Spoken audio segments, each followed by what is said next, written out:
मुझे एक सवाल जो सबसे पहले मेरे दिमाग में आया था कि कई पैरानॉर्मल एक्सपर्ट से मैंने बात की है, तो कोई कहते हैं कि हाँ इंसान पोजेस हो सकता है, कोई कहते हैं स्पिरिट है या एंटिटी है या इविल जो है वो आपसे अटैच हो सकता है, आपको पोजेस नहीं कर सकता।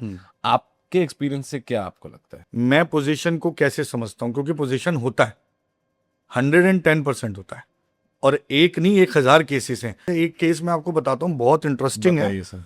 एक लड़की लंदन में रहती थी, अच्छी फैमिली के साथ रहती है, अपनी सब कुछ अच्छा है। अब उसके साथ अचानक से बहुत कुछ अजीब होना शुरू हुआ। वो एक लड़की, जैसे एक पीपल पर्सन होता है ना, लोगों के बीच में रहना, वाइब्रेंट पर्सनालिटी, उस तरह का उसका व्यक्तित्व था। उनकी लव मैरिज थी अपने हस्बैंड के साथ, और काफ़ी टाइम तक बहुत कुछ सब ठीक चला, 4-5 साल का बेटा भी था। एक टाइम के बाद क्या हुआ कि उसके बॉडी में अजीब से चेंजेस आने लगे। उसका 1 महीने के अंदर 25 kg वेट लॉस हो गया, without any gymming, without any practice, without anything else. और वो इंसान जो पब्लिक के बीच में रहना पसंद करता था, उसने अपने आप को आइसोलेट कर लिया पब्लिक से। This is the lady. This is the lady. धीरे धीरे उसमें कुछ और चेंजेस आए। आग देखते ही चीख पड़ती थी। कई बार उसने सुसाइड कमिट करने की कोशिश की।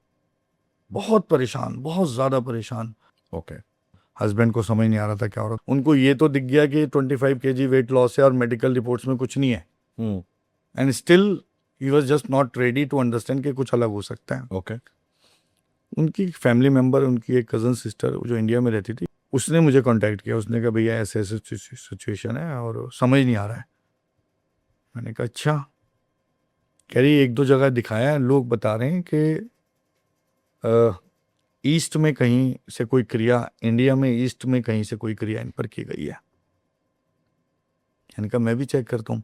और धीरे धीरे धीरे धीरे मेरे को एक चीज़ समझने में थोड़ा टाइम लगा, कि मुझे भी शुरू में लगा कि इंडिया में ईस्ट से कुछ हो रहा है।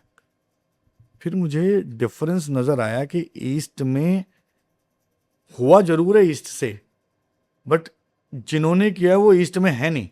उस लड़की के इन लॉज साउथ इंडिया में रहते थे। वो कभी नहीं चाहते थे कि उसकी शादी उनके बेटे से हो। ओके। थोड़े टाइम बाद उन्हें लगा कि बच्चों में कैसे वो करा जाए। तो एक क्रिया होती है षटकर्मों में, विद्वेषण, और एक होती है मारण। उन्होंने ये दोनों क्रियाएं करवाई। They came all together to East India. वहां आकर उन्होंने वो क्रिया करवाई, सो दैट कभी पता लगे तो ईस्ट का नाम है। और वो लोग को ये लगा क्योंकि उस लड़की के अपने फैमिली मेंबर्स ईस्ट में रहते थे, तो उसको डिस्गाइज करने के लिए, इसे डिसलोकेट करने के लिए उन्होंने ये प्रोसेस अपनाया। अब जब मैंने उसको ये सब बात बताई, तो उस लड़की को कहीं ना कहीं, उसने जब भी वो कॉन्शियस आती, उसने ये बात बताई कि हाँ मुझे लगता है कि भाई मेरे से वो मुझे नहीं पसंद करते थे। अब विद्वेषण क्रिया क्या होती है? विद्वेषण होता है 2 पार्टनर्स को एक दूसरे से अलग करना, और मारण क्रिया होता है जो इंसान को मृत्यु तक ले आती है। इनके केस में एक ऐसी एंटिटी का यूज हुआ, एक ऐसी आत्मा का यूज हुआ जो जलकर मरी थी और बाद में एंटिटी बन गई। अननेचुरल डेथ थी। इसीलिए वो लड़की जब भी आग देखती थी तो चीख पड़ती थी। आप सोचो ना, जिसका कुल बॉडी वेट ही 55-60 हो, और अगर उसका 25 kg वेट चला जाए तो उसका वेट कितना होगा? उसके 30, फेस 25, उसने 30। कमरे में बंद रह के, तो अब उसके पास, उसकी बॉडी में कुछ बचा नहीं था। तो हमारे पास भी ना बहुत मुश्किल थी कि उसे बचाएं कैसे, क्योंकि डॉक्टर्स ने कहा था कि मेडिकल रिपोर्ट में तो कुछ नहीं है, पर हमें नहीं पता ये कितने दिन बचेगी, वो भी वहाँ। खैर, ईश्वर की कृपा से हम मेहनत कर पाए, डायग्नोस कर पाए, ठीक किया, एंड उस क्रिया को निष्क्रिय किया, उस एंटिटी को हटाया, सब कुछ किया, एंड समहाउ वो ठीक हो गई। सब ठीक हो गया। जिसकी इन्फॉर्मेशन उसके फैमिली मेंबर्स को, इन लॉज को जब लगी, तो उनको लगा ये तो हमने नुकसान हो गया, एंड उसको वापस अपने स्टेट में लाकर उसके हाथ से एक मुर्गी कटवाई जिसका ब्लड ब्लैक निकला। उसके बाद उस लड़की की, वो अनकॉन्शियस हो गई, उसको काफ़ी टाइम तक समझने, फिर उसको होश आया, तो उसकी जो कज़न थी, उसने अपनी कज़न को सब बताया कि ऐसे ऐसे हो गया, आप भैया को जल्दी बताओ। तो मैंने उसको बोला, मैंने बेटा अब एक चीज़ है, आप इंडिया में हो, आपको अब्रॉड वापस जाना है, उससे पहले मुझसे मिल कर जाओ, क्योंकि ऐसे ये लोग मानेंगे नहीं बार बार। तो शी केम टू मी, मैंने उसको एक रुद्राक्ष का कवच बनाया, परमानेंटली उसके गले में डाला और उसको समझाया कि अब अपने आप को डर से बाहर निकालना है, क्योंकि जब कुछ नहीं है तो भगवान सबसे ऊपर है और परमात्मा से ऊपर कुछ नहीं है। Surrender to supreme is always better. आज कुणाल जी वो बिल्कुल ठीक है। Surrender to the supreme, I completely believe in that my self.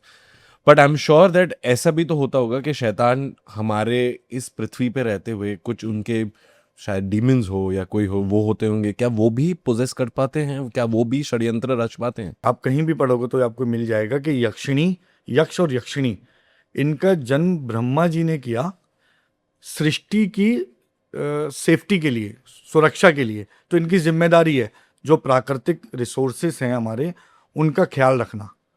यक्ष और यक्षिणी ज़्यादातर ऐसे ही है, अलग अलग तरह की यक्षिणी होती है। तो यक्षिणी का जब नेगेटिव इस्तेमाल किया जाता है तब वो आपको नुकसान पहुंचाएगी।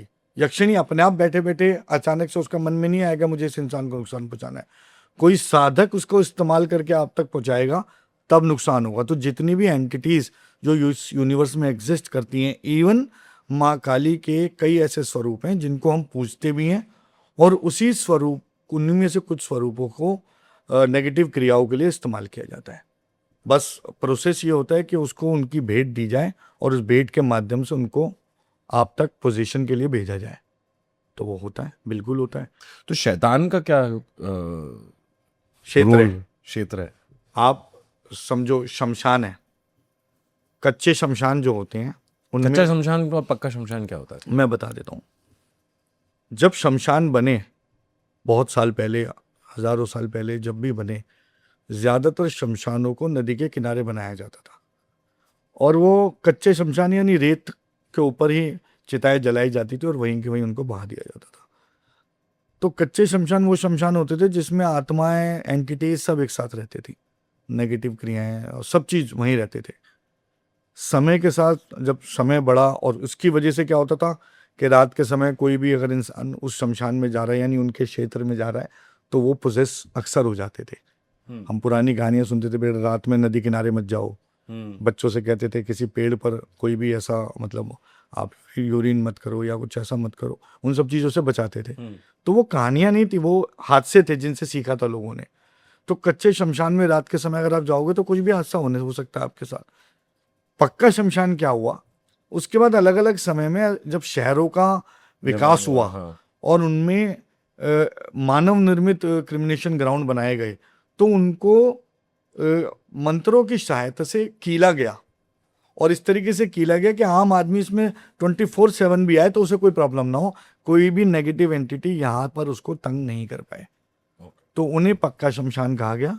और जो कच्चे शमशान आज भी हैं, जो एक गांव में या किसी ऐसी जगह जिनका कुछ नहीं हो सकता इस्तेमाल हो रहे हैं, जैसे मैंने कहा ऋषिकेश में भी हैं ऐसे कच्चे शमशान जहाँ रेत और पानी कभी भी आ जाता है तो उनको बनाया नहीं जा सकता, उनको बदला नहीं जा सकता, वो आज भी एग्जिस्ट करते हैं। तो ये उनके क्षेत्र हो गए। हाँ, शैतान का क्षेत्र, शैतान के क्षेत्र हो गए। शमशान उनका क्षेत्र है, जंगल उनके क्षेत्र हैं, ऐसी जगह जहां निर्जन जीवन होता है, जहां निर्जन होते हैं। कई अघोर तंत्र की साधनाएं भी निर्जन जगहों पर की जाती हैं।